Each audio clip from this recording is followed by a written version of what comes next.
এক ক্লাসে শিক্ষক ছাত্রদের জীবনের মূল্য বোঝাতে একটি পুরনো কাঁচের জার বের করলেন।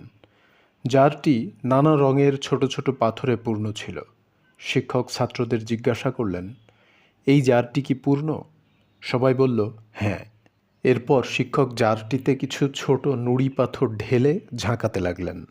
নুড়ি পাথরগুলো বড় পাথরের ফাঁকে জায়গা করে নিল। শিক্ষক আবার জিজ্ঞাসা করলেন, এখন কি জারটি পূর্ণ?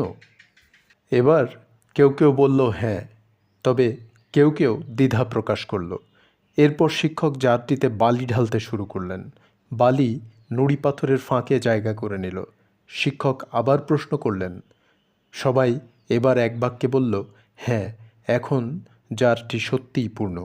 শিক্ষক তখন বললেন, এই জারটি হলো আমাদের জীবন।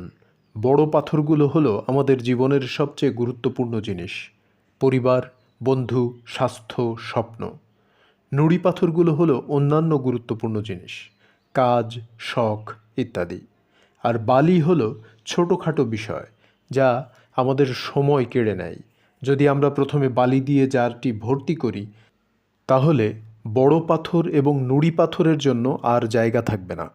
তেমনিভাবে যদি আমরা শুধু ছোটোখাটো বিষয়েই নিজেদের ব্যস্ত রাখি, তাহলে জীবনের গুরুত্বপূর্ণ জিনিসগুলোর জন্য সময় ও মনোযোগ দিতে পারব না। জীবনের প্রতিটি মুহূর্ত মূল্যবান, তাই আমাদের উচিত সবচেয়ে গুরুত্বপূর্ণ বিষয়গুলোকে প্রথমে গুরুত্ব দেওয়া।